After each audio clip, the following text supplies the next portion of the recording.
روزهای آخر دولت جاری پاکستان شاهد سفر برادر خودم جناب آقای امیرعبداللهیان هستیم. A small reflection of our efforts was the joint inauguration of the Mandpasheen Border Marketplace and Electricity Project by the Prime Minister of Pakistan and the President of Iran on the 18th of May 2023. و یکی از نمونه‌های بسیار کوچک این پیشرفتی که از اون صحبت کردم در روابط دو جانبه رو میشه در افتتاح مشترک بازارچه مرزی پیشینمند دید که به صورت مشترک توسط نخست وزیر پاکستان، رئیس جمهور محترم ایران در 18 ماه می افتتاح شد و همینطور افتتاح پروژه انتقال برق به پاکستان. This was not merely a brick and mortar project. It was instead an affirmation of our collective commitment to find collaborative solutions for the benefit of our two peoples. We consider this as a first step towards strengthening our multi-dimensional cooperation, especially in the economic domain.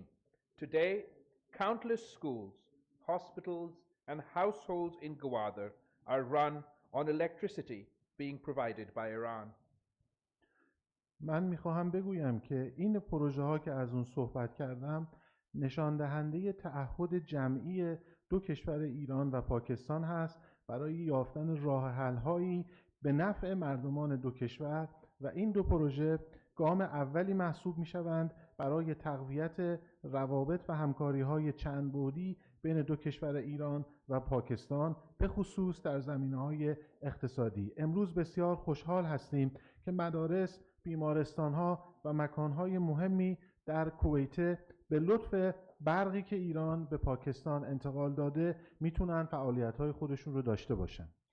Proposals for the expansion of our cooperation in trade and economy, energy and agriculture, and arts are underway. We have already taken concrete steps to this end. Earlier today, I and my counterpart witnessed the signing of a number of important documents. The five-year trade cooperation plan between Pakistan and Iran 2023 to 2028, which inter alia sets a bilateral trade target of $5 billion, prioritizes removing impediments on bilateral trade, finalization of the free trade agreement, and the establishment of institutional linkages between our respective private sectors. Protocol on bilateral economic consultations encompassing the rich and in-depth sectoral discussions held between our sides yesterday, and the protocol on the third meeting of the Joint Investment Committee between Pakistan and Iran on the issue of bilateral investments. I am confident that the steps we are taking today will chart the course for a long-term, durable economic partnership between our two countries in the months and years ahead.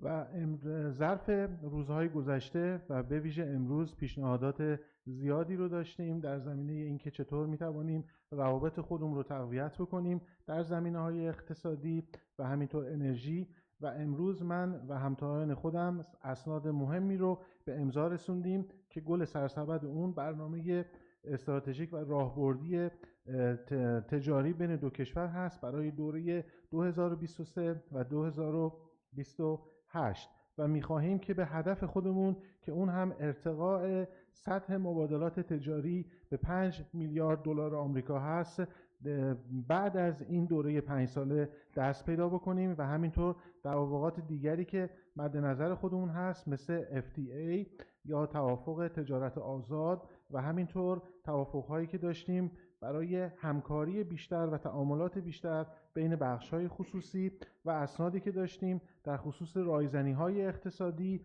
و البته بحث‌هایی که در این چند روزه اتفاق افتاد بین تیم‌های کارشناسی از بخش‌های مختلف اقتصادی ایران و پاکستان و اسناد دیگری که امضا شد مثل سند جلسه مشترک کمیسیون سرمایه‌گذاری دو کشور. Excellencies, ladies and gentlemen, I had a very detailed and extensive discussion with my counterpart, encompassing the entire gauntlet of bilateral relations. We also reviewed regional developments and our cooperation in the international arena. Pakistan and Iran enjoy a complete convergence of views on all issues of mutual interest. We believe that our prosperity and development is firmly intertwined with peace and stability of our neighborhood and the region. خانم ها و آقایان، بنده امیدوار هستم که در نتیجه اسناد به پیشرفت‌های خوبی دست پیدا بکنیم و مایل هستم به اطلاع شما برسونم که در نتیجه بحث‌های مختلف و بسیار پرجزئیات و طولانی که در این چند روزه بین دو تیم ایران و پاکستان انجام شده و به ویژه صحبت‌هایی که با همتای خودم داشتم، ما در خصوص مسائل مختلفی با یکدیگر به توافق و همکاری دست پیدا کردیم. رایزنی‌های بسیار خوبی داشتیم، نه تنها درباره روابط دو جانبه بلکه تحولات منطقه‌ای و بین‌المللی، و با افتخار اعلام می‌کنم که شاهد همگرایی بسیار خوبی هستیم بین ایران و پاکستان در مورد مسائل دو جانبه که مربوط میشن به دو کشور و هر دو کشور بر این نظر هستند که ثبات و صلح در منطقه به نفع کل منطقه خواهد بود. Pakistan espouses a vision for greater regional integration based on enhanced trade and connectivity. This is fully aligned with President Raisi's policy of neighborhood first. To this end, we have agreed to prioritize operationalization of the 5 remaining border markets by the end of this year. We also discuss ways and means to leverage our unique strategic location as a conduit between South, Central, and West Asia. I and the Foreign Minister agreed that the ECO is uniquely placed to play this role. As founding members of the organizations, we will work with other ECO states towards achieving this goal.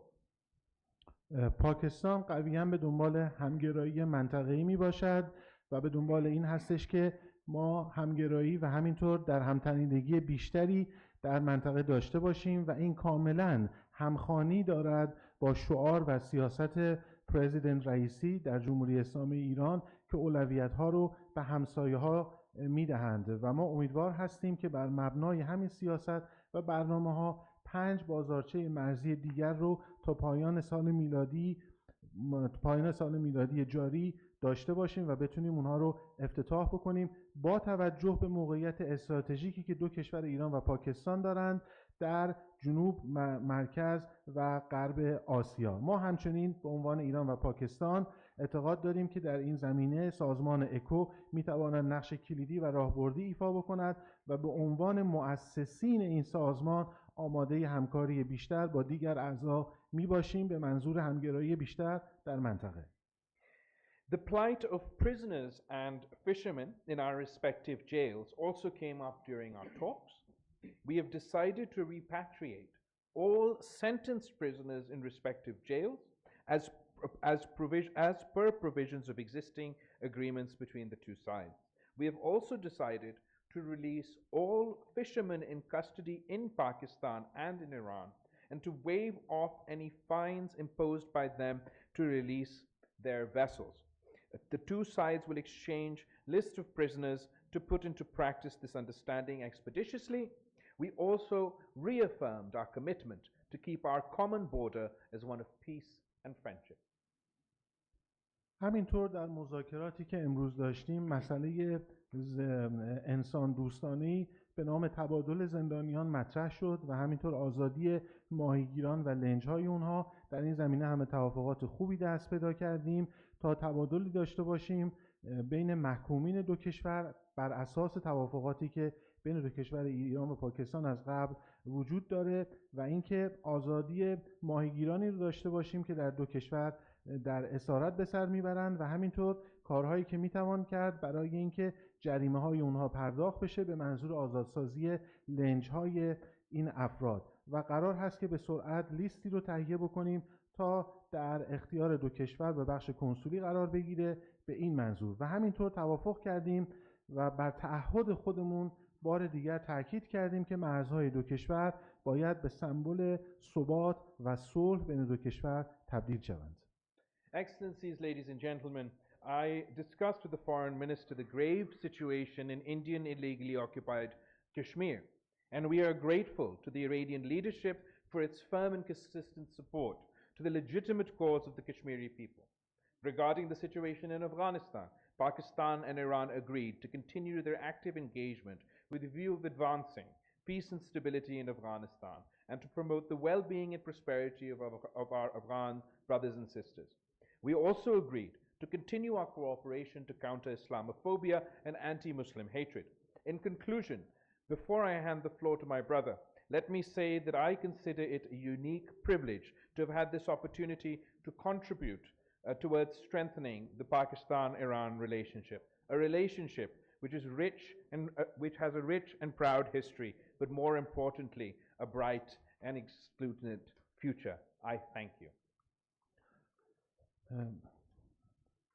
و همینطور در صحبت‌های خودمون اشاره شد به حمایت‌های ایران و رهبران برجسته و عالی رتبه ایران از کشمیر که مورد اشغال هندوستان واقع شده و ما تشکر کردیم از موضع جمهوری اسلامی ایران که همواره به طور مستمر حمایت کردند از مسلمانان کشمیر. همینطور در صحبت‌های خودمون به مسئله افغانستان اشاره کردیم و در مورد اون به رایزنی با یکدیگر پرداختیم و اینکه قرار شد که ایران و پاکستان به همکاری و تعاملات خودشون درباره افغانستان ادامه بدهند، چون هر دو علاقمند به صلح و ثبات در این کشور می باشند و همینطور ارتقاء وضعیت معیشت و رفاه برادران و خواهران افغانستانی خودمون. همینطور صحبت کردیم در مورد همکاری که میتونیم با یکدیگر داشته باشیم به صورت دو جانبه و چند جانبه و بین المللی در زمینه مقابله با اسلام هراسی و تنفری که متاسفانه ایجاد شده یا دارن ایجاد میکنن از اسلام و چطور میتونیم با یکدیگر برای مقابله با اون همکاری کنیم. در پایان میخواهم این رو ابراز بکنم که افتخار میکنم که در این دوره نقشی رو تونستم ایفا بکنم در تقویت روابط دو کشور دوست و برادر ایران و پاکستان، دو کشوری که رابطهشون به خدمت تاریخ و تمدن بشریت هستش. بار دیگر تشکر میکنم. بسم الله الرحمن الرحیم. تشکر میکنم از حسن استقبال و میهمان نوازی برادرم جناب آقای بلاول بوتو زرداری و همکاران محترمشون در اسلام آباد. In the name of God, the most beneficent, the most merciful, first of all, I need to express my deepest gratitude to His Excellency, my brother, my counterpart, Dr. Belavel Zardari, for the very good hospitality and reception which was accorded to me and my accompanying delegation in Islamabad. ضمن محکومیت قوی اقدام تروریستی اخیر در منطقه باجور پاکستان با خانواده بازماندگان، دولت و ملت کشور دوست و برادر جمهوری اسلامی پاکستان ابراز همدردی و تشریک مساعی می‌کنم. I would also like in the beginning to strongly condemn the most recent terrorist attack which unfortunately took place in Bajur, and I would also like to express my condolences and my sympathies with the people and the government of Pakistan and also with the families of the victims.